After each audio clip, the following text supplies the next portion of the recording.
J'espère qu'on va revenir sur cette question des valeurs républicaines et du sens que ça peut avoir dans l'école d'aujourd'hui. Je ne parle pas plus longtemps. Je vous passe le micro, Serge Boimard.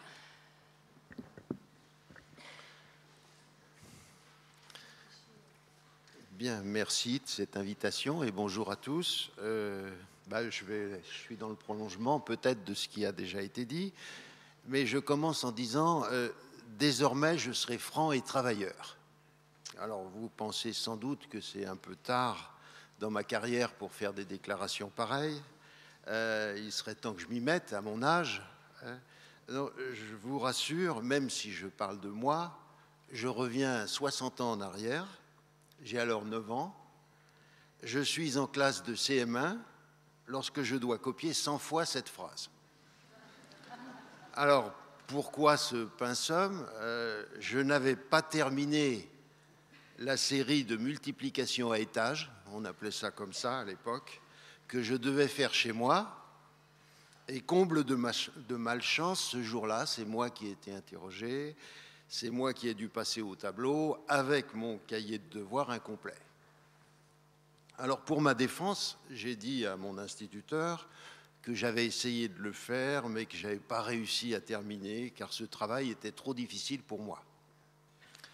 Comme il avait compris que la vraie raison était ailleurs, et que finalement je n'avais pas été assez courageux, et qu'en plus je lui avais menti, mon instituteur m'impose donc cette punition, tout à fait logique à l'époque, normale, c'était comme ça, copier 100 fois, désormais je serai franc et travailleur à faire signer par les parents. Alors, est-ce que cette punition a fait de moi un enfant plus franc, plus travailleur ? Est-ce que cette sanction peut être considérée comme une bonne façon d'aider un enfant à progresser sur le chemin de la franchise et du courage ? Sans doute que non, mais toutefois, à partir de ce jour, j'ai surtout redouté d'avoir une copie aussi longue à faire, de me faire punir en famille en plus, et j'ai fait en sorte de plutôt terminer mon travail. Oh, je n'étais pas surpris de la teneur de la punition. Tous les jours, sur mon cahier de classe, je copiais une phrase du même style. Je serai bon camarade. Les biens mal acquis ne profitent jamais. Je respecterai les personnes âgées. Je protégerai les plus faibles. C'était la morale laïque de l'époque. Mais à la même époque, j'allais aussi au catéchisme, où j'avais le droit cette fois à une morale religieuse. On me demandait, en gros, c'était à peu près la même chose. Il n'y avait pas de contradiction flagrante pour moi, en tout cas. Être bon avec les autres, être généreux, ne pas mentir, ne pas être envieux.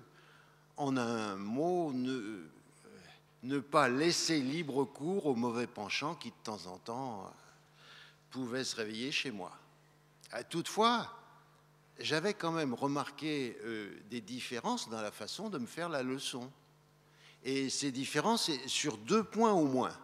Le premier, c'est qu'à l'école, l'exemple qui allait permettre de dégager la morale était pris dans la vie de l'école, dans des événements de la classe, dans l'actualité, alors qu'au catéchisme, le curé nous racontait d'abord une histoire, prise dans un gros livre. J'ai appris qu'après, que ça s'appelait la Bible. Les deux m'intéressaient beaucoup, mais moi j'avais une préférence nette pour les histoires du curé. La désobéissance d'Ève, la curieuse en plus, qui se fait chasser du paradis, ça avait quand même plus de retentissement en moi que celle de mon copain qui n'avait pas respecté le règlement de l'école.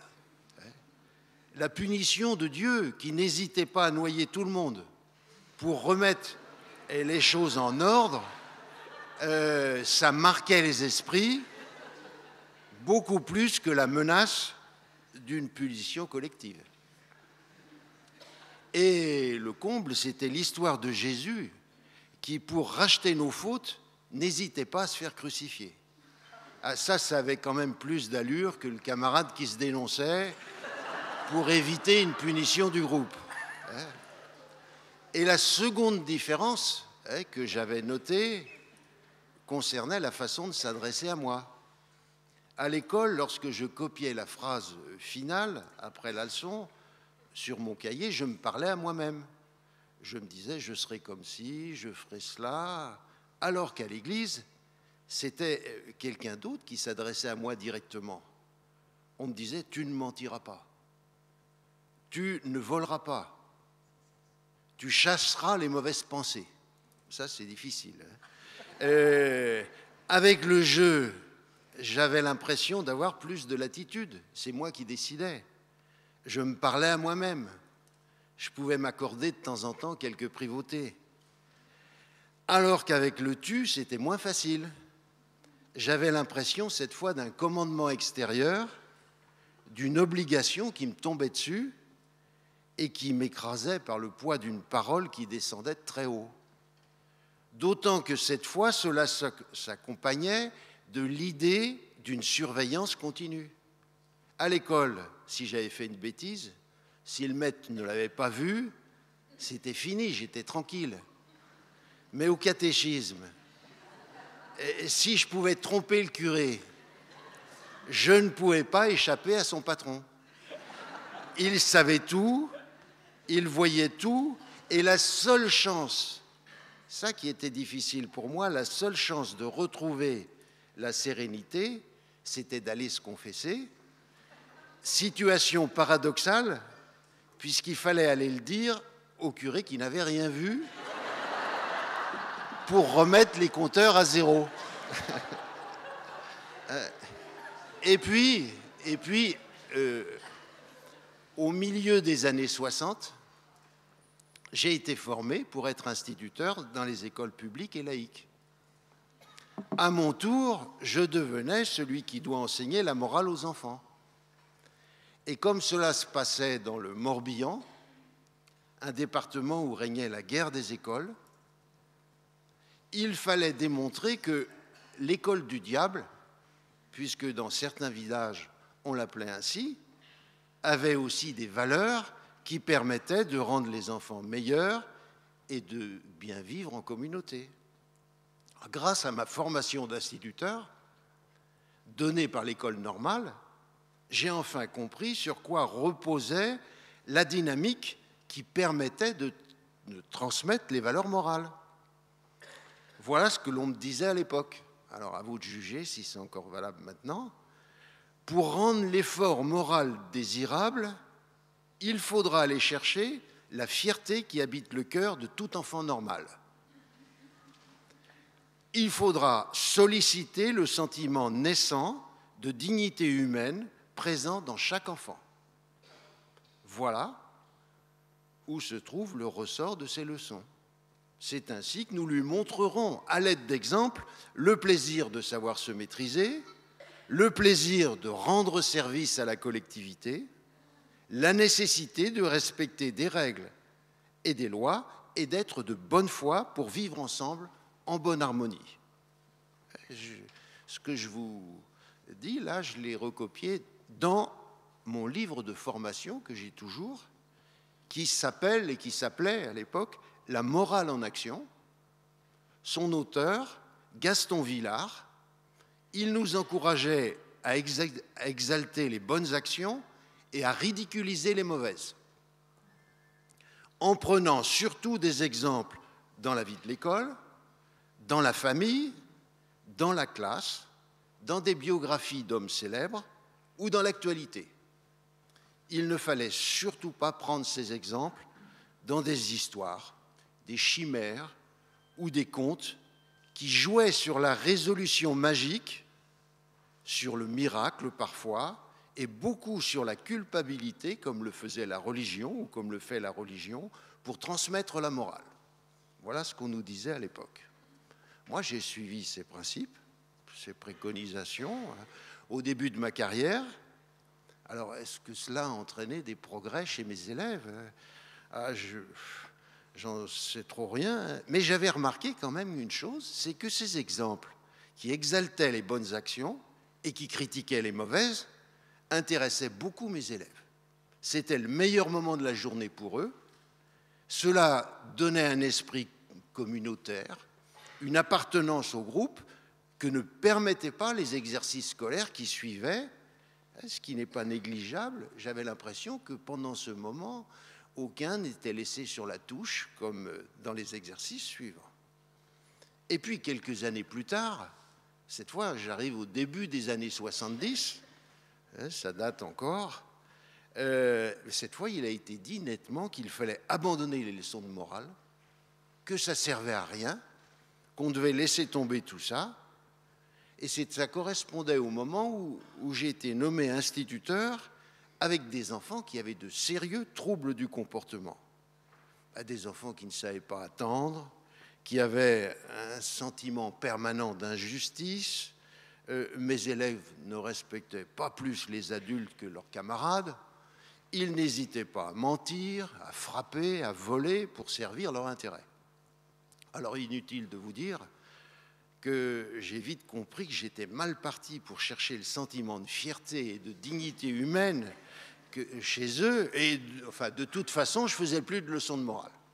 Il ne fallait plus en faire. Par contre, j'avais remarqué aussi une chose chez eux, c'est qu'ils étaient prêts à rédiger des règlements intérieurs, des règlements de vie de classe tout à fait draconiens, avec des sanctions exemplaires, qui reposaient pour beaucoup sur l'humiliation. Mais ces écrits, ça s'adressait surtout aux autres, pas pour eux. Pour eux, rien ne s'inscrivait vraiment, et j'étais assez d'accord en les fréquentant que sur ce côté dérisoire que pouvait avoir la leçon de morale telle que je la faisais auparavant et que j'avais connue quand j'étais élève. Et puis, j'ai commencé à lire à ces mêmes élèves des histoires, des contes, des légendes, des récits mythologiques, des chimères, quoi, comme disait M. Villard. J'ai commencé à leur lire ces textes, non pas avec une visée morale. Je ne pensais pas du tout à cela. Moi, j'utilisais ces histoires parce que j'avais remarqué que l'apprentissage des savoirs fondamentaux se faisait beaucoup plus facilement lorsque je les appuyais, lorsque je les enracinais dans une culture commune que je donnais à tous sur le temps de la classe. Alors cette culture commune, pour moi, elle était fabriquée avec deux apports essentiels. D'abord, cette lecture à haute voix de ces histoires, et puis ensuite, un débat sur une question forte soulevée par le récit. Il y a toujours des questions fortes dans ces textes. D'ailleurs, avec le recul, maintenant, je vois mal comment on peut faire fonctionner une classe hétérogène avec des enfants différents. Alors, vous parliez même des enfants de cultures différentes. Moi, je parle aussi de cultures et de niveaux différents. Si on ne leur donne pas, sur le temps de la classe, un patrimoine commun, ça me paraît bizarre. Alors là, je me servais donc de ces textes et je remarquais qu'apprendre à lire ou à écrire, à parler ou à compter, avec ce patrimoine commun, en partant de l'histoire d'Ulysse ou de Blanche-Neige ou du voyage au centre de la Terre, ça passait beaucoup mieux. À l'évidence, ces textes donnaient une ouverture à ces enfants pour les aider à échapper à ces sentiments parasites qui se déclenchaient très vite en eux dès qu'ils étaient déçus. Et ils étaient vite déçus. Rien que de leur poser une question à laquelle ils n'avaient pas la réponse, ça suffisait à les décevoir. Alors j'ai donc généralisé cette pratique, et c'est là que j'ai remarqué, mais dans un second temps, que l'écoute de ces histoires apaisait ces enfants. Non seulement elle leur donnait des intérêts et des forces nouvelles pour apprendre, mais ils faisaient moins de colère, devenaient plus civilisés, supportaient un peu mieux la remise en cause, et surtout, ce qui apaisait beaucoup l'atmosphère, c'est qu'ils commençaient à s'écouter les uns les autres quand ils parlaient. Alors, est-ce qu'il s'agissait là des effets de la morale contenus dans ces histoires? Je commençais à me poser ces questions. Ces histoires où les bons, les généreux, les truqueurs, vous savez comme moi, ils se font toujours punir. En tout cas, c'est ce que nous dit Bettelheim dans son livre, que ça compte beaucoup. Il a sûrement raison, mais moi je vous soumets une autre hypothèse, complémentaire de celle-ci, et puis ce sera ma conclusion. Je crois que l'écoute de ces histoires et la participation au débat qui suivait entraînaient un changement fort en eux, en donnant à chacun des fils pour relier son histoire à celle des autres. Et pour moi, le moteur de la morale laïque, il est ici. Pouvoir relier son histoire à celle des autres. Et les récits que je leur lisais, et que je lis toujours dans ma pratique pédagogique, les aident d'abord à mettre de la forme avec des mots, et ça j'insiste, mettre de la forme avec des mots sur des inquiétudes que certains vivent de façon dispersée, chaotique, et ensuite, ils ouvrent des portes pour inscrire ces inquiétudes dans des préoccupations humaines plus générales, plus fondamentales. C'est ce qui permet de les atténuer en les universalisant. Et enfin, ces récits permettaient de créer une cohésion dans le groupe, évidemment favorable à la conduite de ces classes difficiles. Et les textes fondamentaux du programme, puisqu'on les a dans toutes les classes, chez les grands comme chez les petits, je vous dis que pour moi, ils sont formidables pour l'exercice. C'est une sorte de botte secrète dont disposent tous les professeurs, à tous les niveaux, pour faire ces liens indispensables entre l'individuel et le collectif. Surtout si on les prolonge par un débat qui permet de mettre ses idées à l'épreuve de celles des autres, et surtout quand ils sont apportés dans une classe où règne la solidarité, l'entraide, car on peut difficilement faire progresser les valeurs humaines dans un groupe où règne l'individualisme, la compétition excessive, la marginalisation des moins bons, la vexation. Et c'est peut-être ici qu'on aura beaucoup à faire. Voilà, je m'arrêterai là. Je vous remercie de votre attention.